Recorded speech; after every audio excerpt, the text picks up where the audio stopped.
Hi Butterfly, it's Eva Lane from Anxious Relief, and today I want to talk to you about anxiety and facial numbness. I've received a lot of emails from people that have asked me whether the numbness that they're experiencing in their face could be related to anxiety. And in my personal experience, yes, I have absolutely experienced facial numbness as a symptom of my own anxiety. I'll tell you a little story. This goes back to the year 2004, the year that I met my husband. And I was on an aeroplane flying over to Perth to meet my in-laws for the first time. And I felt this little twitch in my face, and then my face just went completely numb. And this was just on the plane, and it felt like it came out of nowhere. It was the right side of my face, and just so sudden. And I knew that I had been feeling nervous about meeting my boyfriend's parents for the first time, but I guess I didn't realize exactly how nervous I was actually feeling. And I suppose what a big deal it ended up being long term. At the time I didn't know he was going to be my husband, but now obviously he is. So on a level I must have known on the aeroplane what a big deal this was. So anyway, so I'm sitting there on the plane, twitch, face goes numb, and you think to yourself, what, am I having a stroke? Is something going on? Is there some kind of other attack happening here? And of course your anxiety just amplifies. So by the time I got off the plane, I was just numb, tingling sort of bundle of nerves that my boyfriend took to meet his family for the first time. And it was just a really overwhelming experience. Not only because there was a lot of family to meet, but also because just this feeling in my face of being unable to feel my face. I couldn't feel the facial expressions in my face. I couldn't feel whether I was smiling or frowning, or obviously I probably looked quite worried a lot of the time.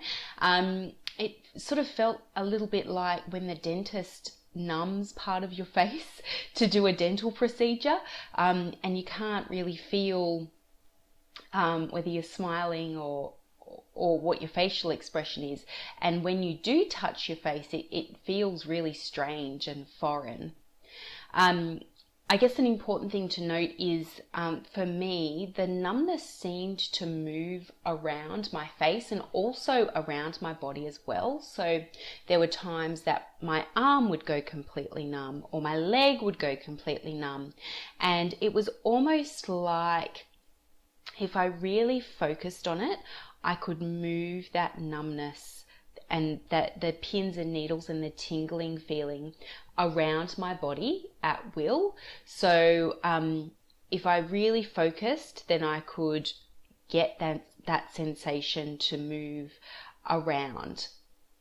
So that was sort of disconcerting, and it also kind of, I guess, showed probably that I was probably paying a little bit too much attention to it and getting a little bit too worried about it, and that worry was feeding into the numbness and the tingling feeling that I was having in my face and throughout the rest of my body as well. But it does show that it was based in my mind, because I was able to get in there and consciously move this sensation around my body. So spent the 2 weeks in Perth meeting my husband's family, and we did a little bit of traveling, and it would have been so nice to have just enjoyed being over there a little more, but I really couldn't. It was such an uncomfortable feeling that I had, not being able to feel my body fully, and worrying that something was really wrong with me, because it just felt like this numbness and tingling over the 2 weeks was getting worse, and it wasn't really getting any better. at all. And I was feeling it all times of the night and day as well. When I first wake up in the morning, I'd feel it straight away. I'd wake up in the middle of the night and I'd feel it. And there weren't very many times where I could not feel it. And I actually remember while we were over there, my boyfriend decided to take me to a movie. He thought that it'd be a good idea to get my mind off the sensations that I was feeling, and maybe I'd be able to focus on something else.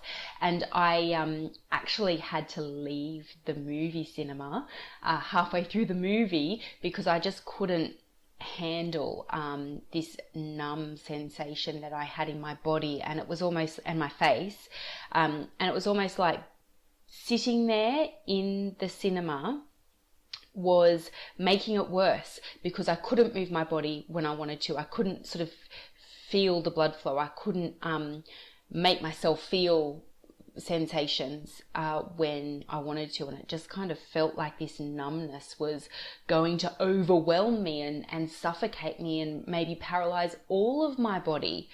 That was just how I felt at the time. It really, really was that bad. So the 2 weeks passed. I got through it, and I went to see my GP, and the first GP I saw actually put me into a little bit more of a heightened anxiety, or I should say a lot more of a heightened anxiety, because he suggested that perhaps the numbness and tingling I was experiencing were symptoms of multiple sclerosis. So I had to get checked out for all of that, a number of tests, an MRI on my brain, which thankfully did end up ruling out multiple sclerosis. And the only thing that they ended up sort of concluding was that anxiety definitely can cause numbness and tingling in the face as well as in the rest of the body. So the conclusion was at that time that that's what I was experiencing. So getting the doctor's reassurance was a really good thing, and it really gave me some concrete backing that what I was experiencing was a symptom of anxiety. Yes, a very uncomfortable symptom of anxiety, but also a very real symptom of anxiety. And by this stage, I was learning tools such as grounding, such as really consciously letting go and accepting my symptoms, putting myself in white light as well. That really helped me kind of cope with the symptom of numbness in my face, because it didn't subside right away. It certainly wasn't something that as soon as the doctor said to me, oh yes, it's the numbness that you're experiencing in your face is a symptom of anxiety, that it was like a miracle recovery that I had. Nothing like that. It was actually time and acceptance that really brought me to the understanding that I wasn't going to be overwhelmed and swallowed up and permanently paralyzed by this numbness I was experiencing. And over the months, it became clear that the numbness was beginning to resolve with acceptance and with time. So that's what I say to you as well, my butterfly.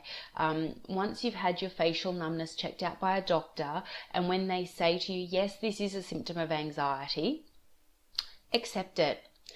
Give yourself the time that you need to really come into acceptance of this sensation being a symptom of anxiety.